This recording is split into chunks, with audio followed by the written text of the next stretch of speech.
Whiskers twitched. Ears perked up. A rumor, more delicious than a dropped tuna sandwich, spread through the neighborhood. The dogs, tails wagging furiously, whispered of it in the park. The cats, eyes gleaming with mischief, purred about it on fences after dark. There was going to be a party. A cheese party. It all started with a rumor, a whisper of something cheesy in the air. Whiskers the tabby cat overheard Mrs. Jenkins mentioning a cheese delivery while putting out the rubbish. He dashed back to the alleyway behind the bakery where his canine companion, Bruno the bulldog, was sniffing out yesterday's croissants. "Bruno, you won't believe this!" Whiskers puffed, barely able to contain his excitement. Cheese. Mountains of it. Bruno's ears perked up. "Cheese, you say?" His tail thumped a happy rhythm against the pavement. "Now that's a party I can get behind." And so, the plan was hatched. They would host the biggest, cheesiest party the neighborhood had ever seen. A party for cats and dogs where fur color and tail length wouldn't matter, only a shared love for all things cheesy. The next day was a flurry of activity. Whiskers, with his superior climbing skills, scaled the walls of the local deli, memorizing the delivery schedule. He returned with a triumphant grin, a crumpled piece of paper clutched between his teeth.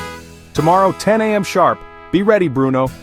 Bruno, meanwhile, put his powerful nose to work. He sniffed out the freshest, tastiest cheese from every shop in town. Cheddar, sharp and tangy, Swiss with its intriguing holes, even a wedge of pungent blue cheese just to add a touch of sophistication. The dogs used their superior strength to roll the giant cheese wheels, while the more agile cats batted at loose cheese bits like furry four-legged billiards players. The day of the party dawned bright and sunny, filled with the promise of cheesy goodness. Cats and dogs, usually at odds, worked together with surprising efficiency. The dogs, with their boundless energy, strung up colorful streamers and balloons. The cats, ever meticulous, arranged and rearranged the cheese platters, their noses twitching with anticipation. The party was to be held in the park, under the shade of the old oak tree. It was the perfect spot, with plenty of space for everyone to mingle, and more importantly, plenty of room for potential cheese-induced zoomies. The dogs, natural-born party animals, were in their element, their tails wagging a mile a minute.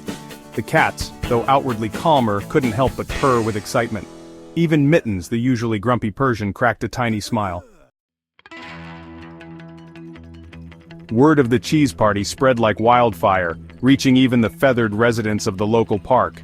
A flock of pigeons, led by the rather pompous Percy, descended upon the festivities, cooing loudly and demanding their share of the cheesy bounty. "Cheese, you say? Excellent for the feathers, you know, keeps them glossy." "Well, I never!" exclaimed Duchess, a fluffy Persian with a penchant for drama. "Birds? At a cheese party? The audacity!" But Bruno, ever the genial host, simply chuckled. "The more the merrier, I say, even if they do eat like birds." And so, the pigeons joined the party, adding their own brand of chaotic energy to the mix. Section 5, the doors swing open, let the cheesing commence. Finally, the moment arrived. The sun was high in the sky, casting a warm glow over the park. The air vibrated with anticipation. Whiskers, perched atop the picnic table, cleared his throat and announced, "Let the cheesing commence." A cheer erupted from the assembled crowd of cats, dogs, and even a few bewildered squirrels who had wandered in, lured by the irresistible aroma. The dogs, tails wagging so hard their entire bodies shook, made a beeline for the cheddar, their favorite. The cats, more discerning in their tastes, delicately sniffed each cheese before making their selection. Some, like Mittens, went straight for the expensive stuff, the triple cream brie and the truffle-infused Gouda.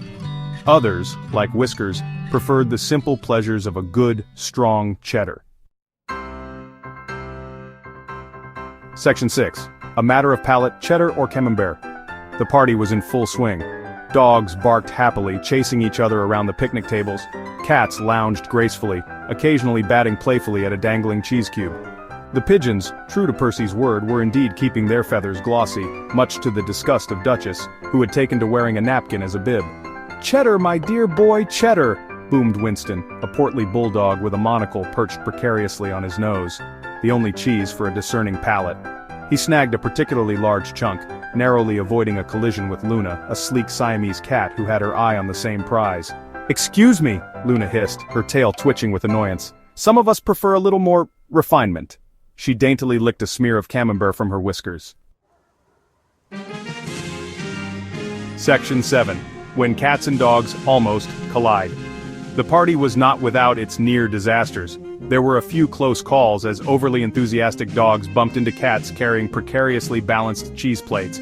At one point, a game of chase between Bruno and Sparky, a hyperactive Jack Russell, almost ended in disaster when they collided with the table holding the punch bowl.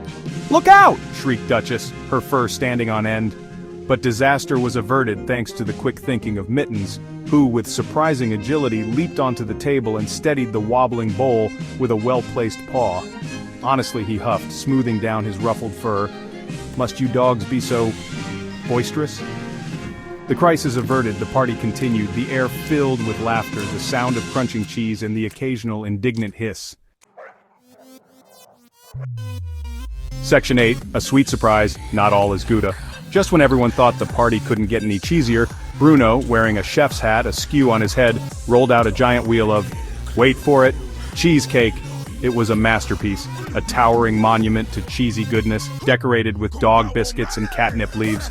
The crowd gasped. The pigeons, overcome with excitement, took to the air in a flurry of feathers. Even the eternally composed Mittens let out a low whistle. "My word, Bruno," he purred, "you've outdone yourself." The cheesecake was a sensation. Dogs devoured it with gusto, while cats delicately licked the icing.